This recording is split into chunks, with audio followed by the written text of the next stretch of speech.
Welcome back to the Fox Super Bowl Sunday pregame show. Time now to send it to our nation's capital, where Bill O'Reilly is standing by live in the White House with the 44th President of the United States. Mr. President, thank you very much for doing this, and I must thank you on behalf of the Fox News Channel for helping out Greg Palkot and Mr. Weig, who got roughed up in Cairo. And it was you, it was Robert Gibbs, the State Department, who really saved them, and we all thank you very much. Well, listen, those guys showed enormous courage, as so many journalists do around the world. And so not only was it important for us to make sure they were safe for them and their families, but to uphold the basic principle of free speech and freedom of the press. That's a universal value we care about, and I know Fox cares about. So I'm just glad these guys are those guys could have died, and I just want everybody to know that you know, the State Department really saved them. All right, Mubarak, is he going to leave soon? Well, you know, he knows what he's going to do. But here's what we know, is that Egypt is not going to go back to what it was. The Egyptian people want freedom. They want free and fair elections. They want a representative government. They want a responsive government. And so what we've said is, you have to start a transition now. Mubarak's already decided he's not running for re-election again. His term is up this year. And what we've said is, let's make sure that you get all the groups together in Egypt, let the Egyptian people make a determination. What's the process for an orderly transition, but one that is a meaningful transition and that leads to a government that... So you don't know when he's going to leave?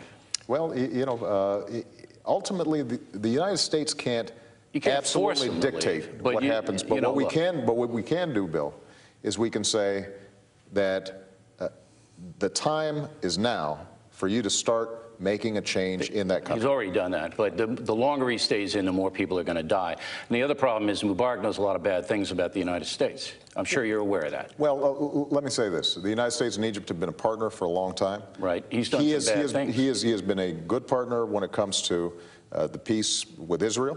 There have been counterterrorism efforts that he's been very supportive of, but what we've also consistently said to him, both publicly and privately, is that trying to suppress your own people is something that is not sustainable. And part of the message that I think we're seeing all around the world is, when you resort to suppression, when you resort to violence, that does not work. Yeah, but it worked for 30 years, so he had his run. But he knows a lot of bad things about us, rendition and all of that, and I'm sure you know that. So I'm just worried that he might go off the reservation.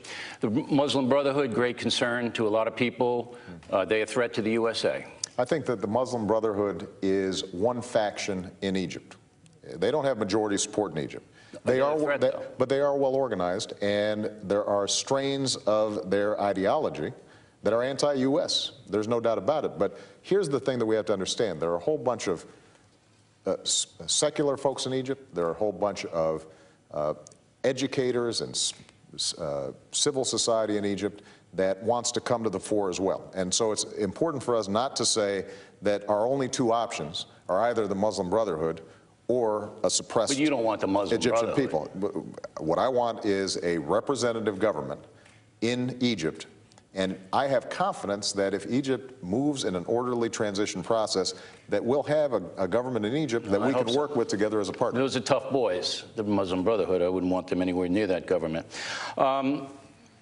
Federal judge in Florida said new health care law is unconstitutional. Supreme Court may follow in that. It's going to be very close. Are you prepared for that law to go down? Well, I think the judge in Florida was wrong. Keep in mind that we've had 12 judges that said that just threw this case out, the notion that the health care law was unconstitutional. Well, first it goes to the appellate court. There's district court, then there are appeal courts, and then it goes to the Supreme Court. But here's the key point, Bill. And I said this in the State of the Union. I don't want to spend the next 2 years refighting the battles of the last 2 years. Yeah, but you're going to have to. Well, I don't think the Supreme Court's going to hear this one way or the other. What the American people have said is, we want cost controls in health care. We want security in health care. What I've said to the Republicans is, if you guys have ideas in terms of improving the health care system, if you have ideas that I can embrace on things like they're not going to bother with it, though. They're going to wait. They're going to wait till it goes to the court and hope it gets thrown out 5-4. Yeah. My question is, are you prepared if it gets thrown out? What are you going to do? Here's what I'm not prepared to do. I'm not prepared to go back to a day when the American people if you've got a pre-existing condition, if you had a heart attack, that you can't get health care. Here's what the Wall Street Journal said. I want you to react to this quote. Mr. Obama is a determined man of the left, whose goal is to redistribute much larger levels of income across society. He may give tactical ground when he has to, as he did on taxes to avoid a middle-class tax increase, but he will resist to his last day any major changes to Obamacare and the other load-bearing walls of the entitlement state. This is the Wall Street Journal. You know, painting you as a pretty left-wing guy, you're going to draw the line. The Wall Street Journal will probably paint you as a left-wing guy. No. I mean, if you're talking about the Wall Street Journal editorial page, that's what this is. You know, that's like quoting the New York Times editorial. Do you deny their assessment? Do you deny that you're a man who wants to redistribute wealth? Absolutely. You deny that? Absolutely. Bill, I didn't raise taxes once. I lowered taxes over the last 2 years. But the entitlements I lowered taxes for the last 2 years. But the entitlements that you champion do redistribute wealth in the sense that they provide insurance coverage for 40 million people who don't have it. What is absolutely true is I think in this country, there's no reason why if you get sick, you should go bankrupt. Now, the notion that that's a radical principle, I don't think the majority of people would agree with you on. Then why do the majority of people in the polls not support Obamacare? Actually, I think it's pretty evenly. It's close. It's evenly divided, Bill. And here's what I think a lot of people saw. Over the last 2 years, at a time when people were concerned about the economy and concerned about jobs, what they saw was a lot of arguing in Congress, which is what they always see, is a lot of arguing in Congress. And they don't like the process, and they felt that our focus wasn't on what they're focused on, which is how are we going to win the future? How are we going to make sure that jobs are right here in the United States of America? How are we building a competitive society at a time when we're losing jobs? Yeah, some people see it that way, but other people see it's a huge government intrusion, and you guys just want to take over, basically, decision-making for Americans. It's an ideological argument. Let me move ahead. But Bill, I just want to be clear about this, because if you look at what we've done, what we said was, if you've got health care that you like, you keep it. I know all that, Mr. President. I listen to it every day. I know, and I listen to you. And what I hear you saying, Bill, for example, is the notion that us saying to people that don't have health insurance, don't make me pay for your health insurance. Don't make me pay for it when you go to the emergency room. If you get sick, you have a responsibility to make sure that you've got coverage. There's nothing socialist about that. That's saying to Americans, we're going to, each of us, be responsible for our own health care. And that's something that I think the majority of Americans Okay, but you understand that a lot of Americans feel that you're a big government liberal who wants to intrude on their personal freedom. Now, they also say that you've been moving. No, that's what, come on, you know that. I think that a lot of folks who watch you, Bill, believe that. They think way worse than me. And I give you credit, you got a pretty big viewership, so you've been persuasive. But the pundits now say you're moving to the center to raise your approval.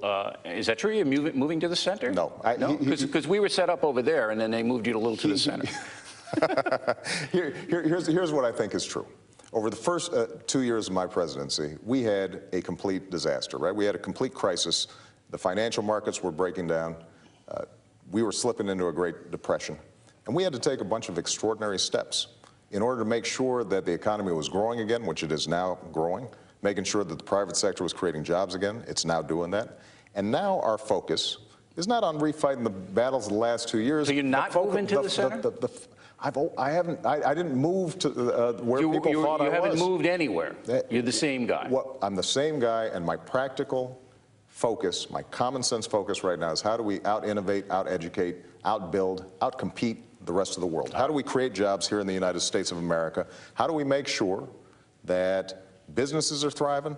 But how do we also make sure that ordinary Americans can live out the American dream? Because right now they don't feel like they are. I hope you can do it. Because Americans need to be secure in their lives. Exactly. Okay. Worst part of this job. What's the worst, absolute worst part of being president of the United States? Worst part of the job is, first of all, I've got a jacket on Super Bowl Sunday. That's terrible. If I wasn't president, that would not be happening. I have a tie. You don't have a tie. Biggest problem for me is being in the bubble. I mean, it's very hard to escape. You know, you can't go to the corner. Right, so everybody watching every move you make. Every move you make, and over time, you know, what happens is that you feel like that you're not able to just have a spontaneous conversation with folks. Can't. And that's a loss. That's a big loss. What is it about the job that has surprised you the most that you weren't prepared for coming in here? You know, I think that the thing you understand intellectually, but you don't understand in your gut until you're in the job, is that every decision that comes to my desk is something that nobody else has been able to solve. The easy stuff gets solved somewhere by somebody else.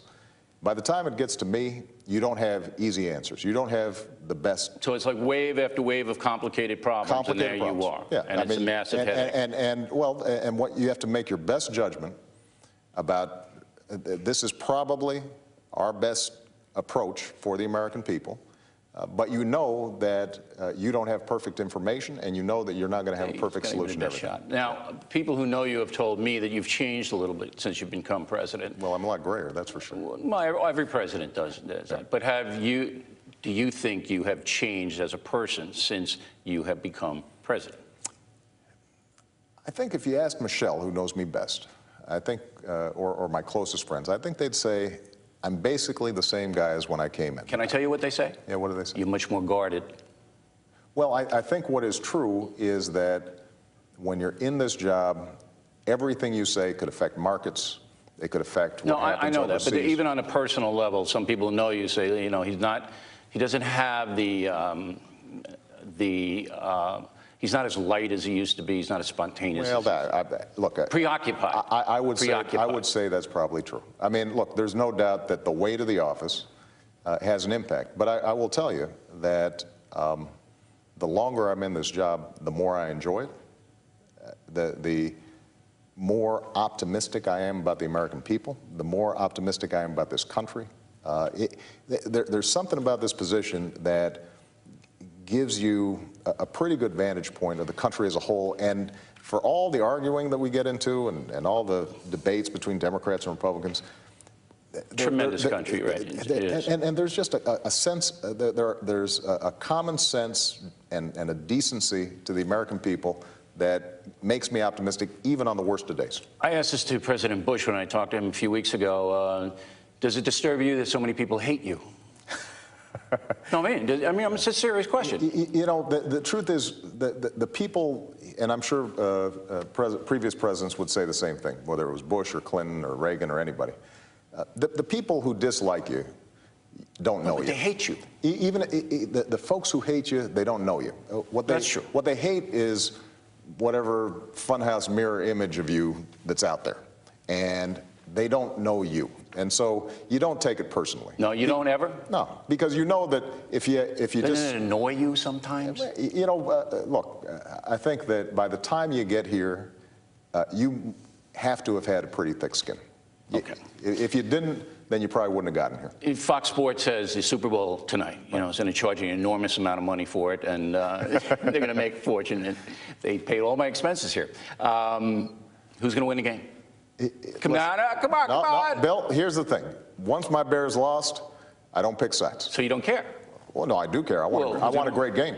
I want a great game. You don't care who wins? But these are pretty evenly matched teams. They are. You know, I think that Green Bay is probably a little faster.